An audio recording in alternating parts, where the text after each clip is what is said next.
It's a musical that has all the fun and the drama of our favorite reality dating shows. Nobody Loves You is a production put on by two Bay Area natives, and one of the co-creators, Itamar Moses, is joining me now. Itamar, thank you for being here at Live in the Bay. Thank you for having me here in your living room. It's yes, really nice. Yeah. Welcome to our living room. Yeah. And it's almost your living room as well, because you're back here in the Bay Area. You grew up here, and now you're putting on this new production. Give me an overall view of what Nobody Loves You is all about.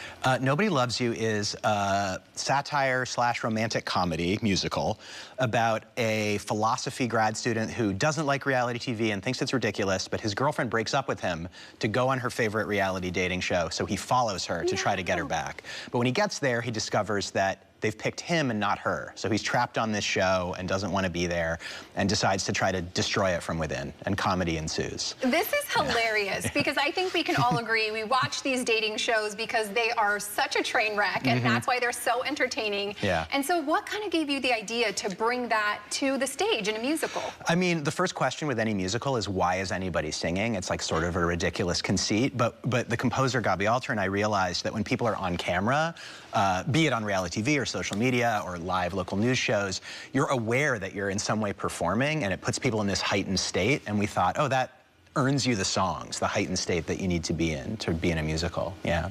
So much fun.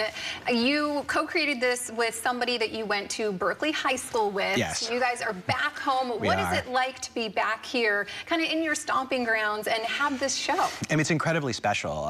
Yeah, I've been in New York for more than 20 years at this point, but I grew up in Berkeley. Gabi, my co-writer, also grew up in Berkeley, and so just San Francisco was the big city when we were kids, and that never leaves you totally, that childhood view. So to do a show here with one of my oldest friends is just, yeah, it's a scrapbook moment for sure. Yeah. I think that something that kind of makes this a little bit different is that you're portraying a reality show on stage. Yeah. Were there any challenges that you faced kind of getting that element to, you know, produce on the show? Yeah, I mean, it's a challenge, but that's also an opportunity, because you want to be able to depict all the different layers, the people who are on camera and then the crew around them helping it happen, and those people, you know, have their own stories, and the audience around that. So it's just figuring out how to use the sort of particular magic of theater to show all those layers. Yeah. Do you guys really get into kind of the producers and what they're doing? Because what a lot of people don't realize on reality TV is the producers do have such a big hand in everything that's unfolding and what they're telling the, you know, people on the show to say. Yeah. So do you guys portray all of that? Absolutely, yeah, about how things are edited and manipulated, but how we allow ourselves to be, both as people on the shows or as the audience. Yeah, all of that is definitely part of what we're investigating. So much fun. What are some of the themes that you guys are putting out there that, you know, you really want to resonate with the audience, and what are some of the things they should be taking away? That's a good question. I mean, what we're really after, I think, obviously it's like there's a lot of comedy to be mined from reality TV, but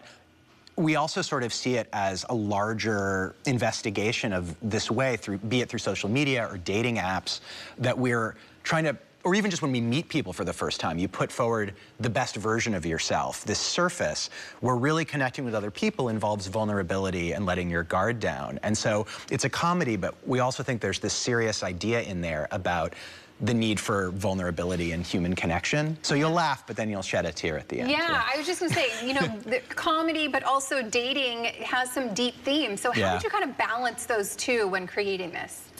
I mean, by trying to make the characters as human as possible. Like, I think they're very funny, and there's a lot of ridiculousness in the show, but the show loves the characters ultimately. It's sort of rooting for them and trying to get the audience to root for them too. And I think that humanity balances the comedy and sort of earns you those deeper points. Maybe. Yeah. Talk to me about the cast and the crew that you've put together to, you know, portray this on stage. What has that been like? Well, ACT, obviously incredible theater, so just their crew and Pam McKinnon, who's directing and runs that theater, is incredible. And then we have a bunch of great local actors in the show, and then a bunch of actors we brought in from New York, and they're all just hilarious goofballs. I mean, the sort of little improvisations they come up with, so what to do physically, or lines they pitch, like, it's like a murderer's row of comedians, so I'm really excited for people to see them and how So funny much they are. fun. Yeah. I think that this just has so many, really kind of all the avenues. Like you said, there's some seriousness to it. There's a lot of lightheartedness to it.